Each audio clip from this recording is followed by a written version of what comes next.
सब कुछ पहले से तय होता है, सब कुछ नसीब होता है। अदनान भाई की किस्मत में जो था वो उन्हें मिला, और जो नहीं था वो नहीं मिला।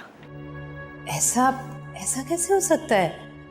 सेठों की गाड़ी लेने आई थी, छोड़ भी गई होगी। मैं देखती हूँ कमरे में। अच्छा, देख लिया है मैंने, उसके कमरे में भी देख लिया है, बल्कि वो घर में ही नहीं है। क्या? ये क्या कह रहे हैं रफाकत? क्या मतलब है अभी तक नहीं आई? मैं घबराने की जरूरत नहीं है, हो सकता है अभी तक अस्पताल ही में हो। हाँ, लेकिन तुमने उसके मोबाइल पर फोन किया उसे? हाँ, फोन किया था मैंने, मगर उसका मोबाइल ही बंद आ रहा है। या अल्लाह, या अल्लाह, मेरी बच्ची को अपने हिफ्ज़ अमान में रखना, मदद करना मेरे मौला। मेरी बच्ची की, मेरी हया अभी तक नहीं आई।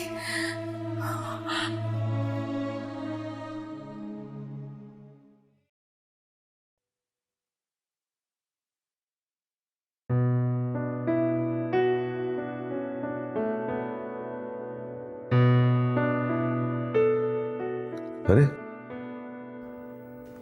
तुमने कपड़े क्यों तब्दील कर लिए? क्यों?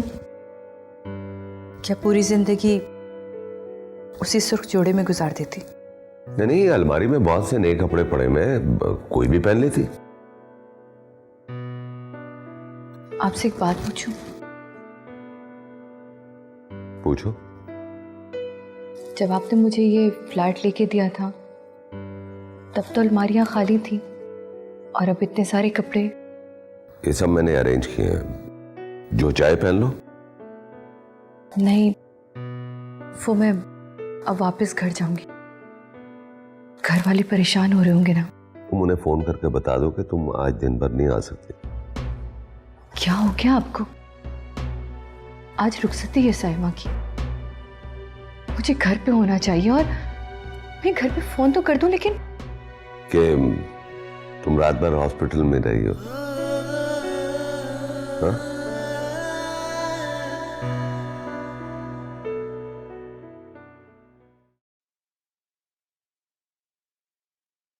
ऐसा सोया पड़ा है शाजी, चल उठ जा। जगू दादा, नींद तो सूली पे भी आ जाती है। क्या है तो तू ठीक रहा है। हाँ मामू, सुबह हो गई, स्कूल नहीं जाना, चल उठ जा। शाहजी उठ, शाहजी, अबे उठ। लगा इसके कि नाक पे हाथ लगा और दबा, जरा दम घुटेगा तो पता चलेगा, खुद ही उड़ जाएगा।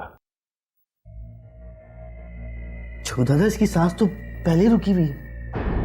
तो क्या बोल रहा है तू? समझा नहीं जग्गू दादा। जगू दादा, ये मर गया साला। मर गया? अबे पहली बार देखा है कि हाथ पांव बनने की वजह से कोई मर गया। ये रुमाल तूने इसके मुंह से नहीं निकाला था? नहीं। चलो अच्छा हुआ मर गया साला, जग्गू दादा से बच गया। अब क्या होगा जगू दादा? कुछ नहीं होगा बे, परेशान क्यों हो रहा है? इतना बड़ा फार्म हाउस है, कहीं भी खोद के गाड़ देंगे, साले को पता भी नहीं चलेगा। चल खोल इसको।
अच्छा, तुम्हें कुछ और पता है? अच्छा ठीक है, तुम जाओ अपने कमरे में।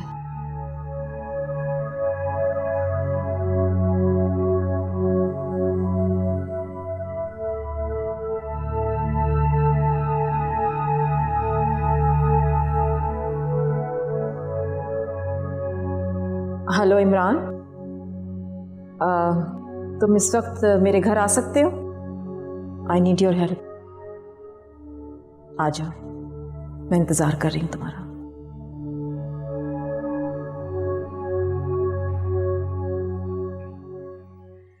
हाँ हाँ ठीक है, मैं देख लूंगा। और सुनो, अगर फौजिया बेगम का फोन आया तो उनको कह देना कि मैं शहर में नहीं हूं।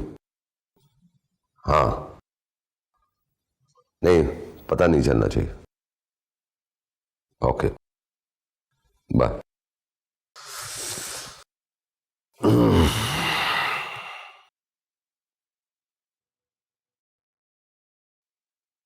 क्या देख रही हो? आपको देख रही। अब रियासत, अब हमें आगे क्या करना होगा? बस मैं तो यही चाह रहा था कि बस शाम को तुम यहाँ आ जाया करो और सुबह घर वापस जाया करो। लेकिन मैं हर रोज रात भर घर से बाहर तो नहीं रह सकती ना। मेरे घर वाले। अरे यार, उन्हें कह देंगे तुमने नाइट ड्यूटी कर ली है। इसे कैसे हो सकता है? ये नामुमकिन है। एक रात की बात और थी और मैं। अरे सारी बात तो एक रात की होती है, जो लड़की पे कड़ी गुजरती है, उसके बाद तो वो आदी हो जाती। क्या मतलब? नहीं, कुछ नहीं, वो बस तुमने बात से बात निकाल ली थी।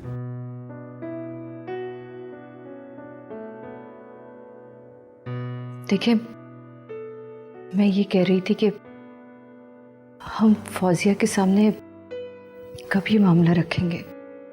मतलब हम उनसे कभी खुल के बात करेंगे कि हमने। कौन सा मामला? कौन सी बात? यही हमारे निकाह की बात। रियासत, तुमने उसे बताया ना?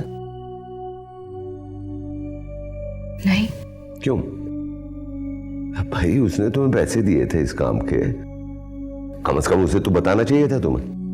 मैंने सोचा ये बात मैं नहीं, आप उन्हें बताएंगे। मैं बताऊंगा? क्या बताऊं? यही जो हमने। क्या हमने? पागल हो गए हो तुम? कोई मर्द होगा ऐसा जो अपनी बीवी को जाकर बताएगा कि रात भर मैं किसी और औरत के साथ रहा हूं? क्या बात कर रहे हैं रियासत आप? मैं बीवी हूं आपकी, निकाह किया है हमने। निकाह? कौन सा निकाह? अरे हाँ, मुझे याद आया। हाँ, वो निकाह विकाह कुछ नहीं था, वो सब एक्टर थे हमारी तरह। तुम बीवी की एक्टिंग कर रही थी, मैं शौहर की एक्टिंग कर रहा था। वैसे कैसी परफॉर्मेंस थी मेरी? रियासत, रियासत आप झूठ बोल रहे हैं ना? कहे ना आप मजाक कर रहे हैं ना? रियासत बोले ना, झूठ बोल रहे हैं ना आप? नहीं मेरी जान, ये मजाक नहीं। मजाक तो वो था जो मैंने निकाह के नाम पे किया था। बस यही एक तरीका होता है तुम जैसी पाकदामन और बाहया लड़कियों को हासिल करने का। देखो, मैंने हासिल कर लिया। रियासत, ऐसे नहीं कहे। इतना बड़ा धोखा नहीं।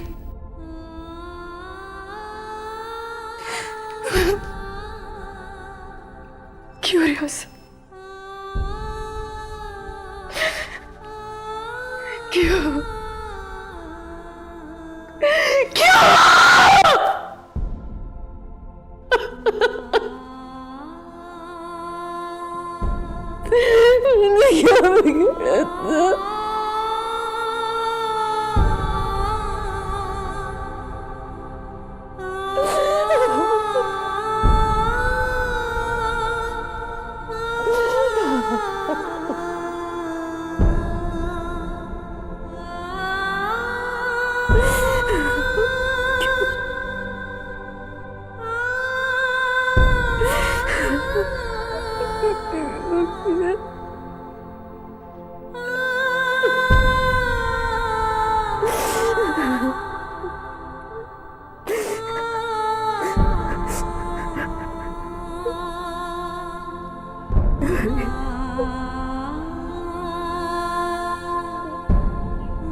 चाय।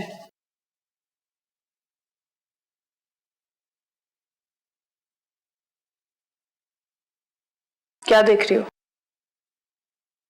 तुम्हारे हाथों में मेहंदी का रंग बहुत गहरा है। आप क्यों नहीं कहती कि मेरी मेहंदी के रंग में तुम्हें अपनी नाकाम आरज़ू का लहू नजर आ रहा है? मेरी आरज़ू तो बस इतनी है कि तुम्हारे हाथों पे लगी मेहंदी का रंग कभी फीका ना पड़े। हसद को दुआ का लिबादा पहनाकर छुपाने की कोशिश कर रही हो।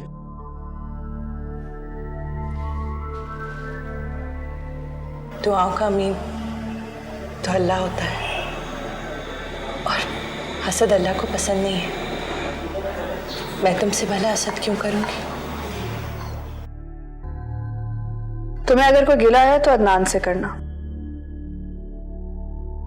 क्योंकि जिसे पिया चाहे सुहागन तो वही बने। अपने अपने नसीब की बात है।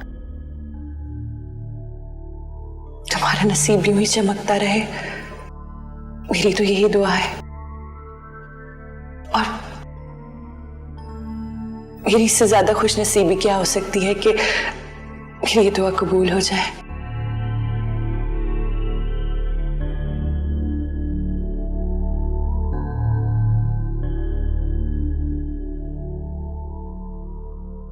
सुनो, हया साइमा के कमरे में?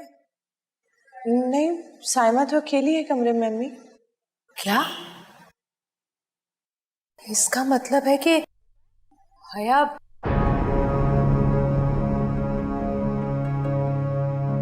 आप परेशान क्यों हो रही हैं? हो सकता है उसके स्टूडेंट की तबीयत ज्यादा खराब हो गई हो। अरे बहन की शादी है, मेहमान घर में आ जा रहे हैं। वो सब उसके खिदमत खल्क को नहीं देखेंगे, लेकिन उसकी गैर मौजूदगी को मौजू जरूर बनाएंगे। अम्मी, हया समझदार है और मौके की नज़ाकत को समझती है।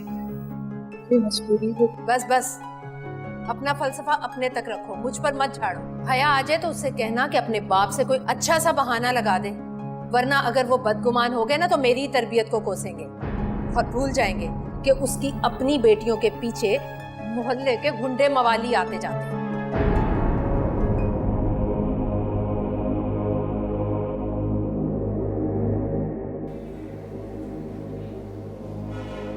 हैरत की बात है, हया के लिए अपनी बहन से ज्यादा स्टूडेंट हो गई।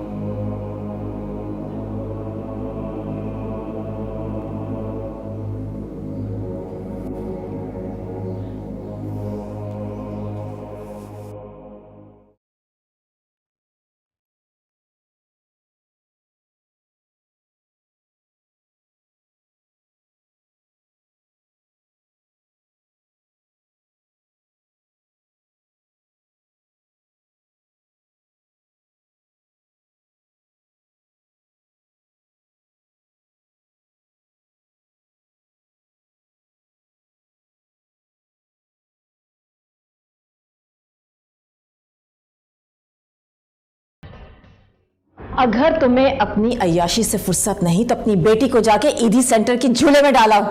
पूरी रात नौकरों के साथ डरी सहमी रही है वो। नाराज क्यों होती हो जानम? देखो, रात भर पार्टियों में बिजी रहकर जब तुम्हें अपनी बेटी की तन्हाई और तहफ्फुज़ का एहसास नहीं, तो फिर मुझे अपने बिजनेस के झमेलों में कैसे याद रह सकती है? ये तुम किस लहजे में बात कर रहे हो मुझसे? जानम, सच बोलते हुए लहजा थोड़ा सा कड़वा हो जाता है। लेकिन तुम्हारे चेहरे की फ्रेशनेस तो ये बता रही है कि रात तुमने फूलों की सेज पे गुजारी है। एक्चुअली तुम्हें देखकर मुझे सुहाग रात याद आ रही थी। अरमानों और आरजुओं के रंग मेरी आंखों के सामने लहराने लगते हैं और मेरी सारी थकन एक सेकंड में गायब हो जाती है।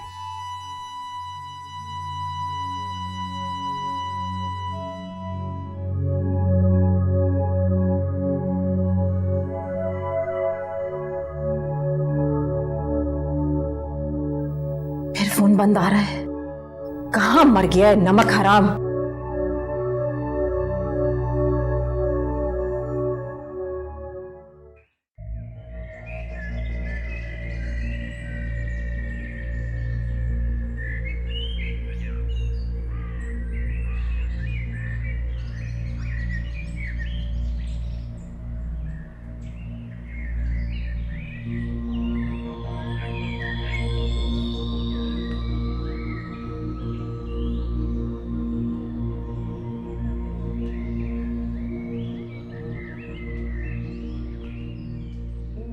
दादा तो फोन ही उठा रहा रियासत भाई।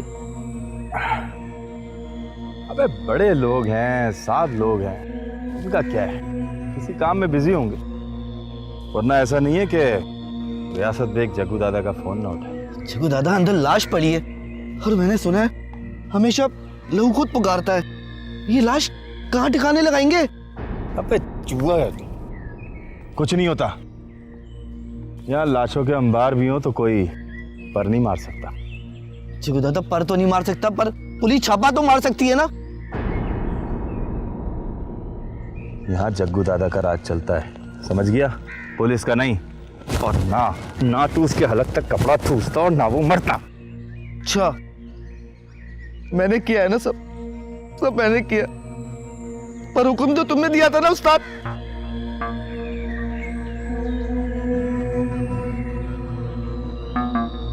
जब हुक्म मैंने दिया था तो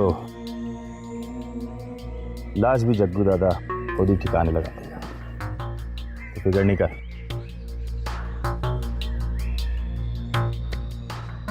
माफ करते हैं, पहला कत्ल किया, माफ करते।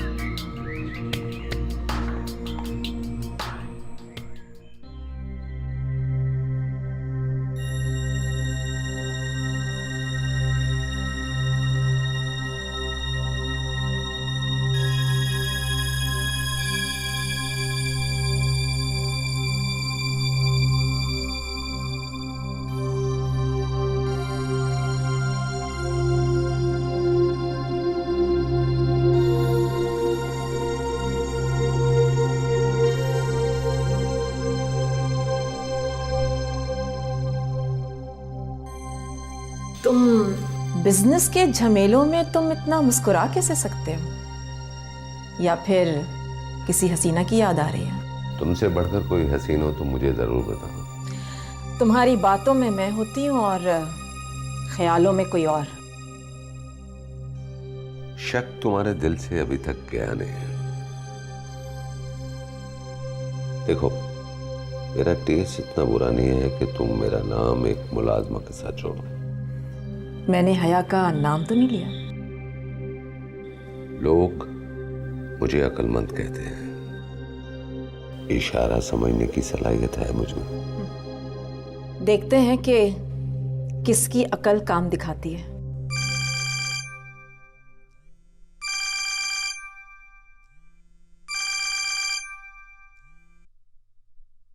फोन क्यों नहीं उठा रहे? तुम जो मदद करिए। बदगुमानियों को दिल में जगह देती है, कभी तो अच्छी बात मुंह से निकाल दिया करो। इसलिए कि मुझे इज्जत प्यारी है रफाकत। बेटी के नाम के साथ एक भी दाग लग जाए तो नस्लें दागदार हो जाया करती हैं। तो क्या मुझे बेटियों की इज्जत प्यारी नहीं है? वो मुझे जान से ज्यादा प्यारी है।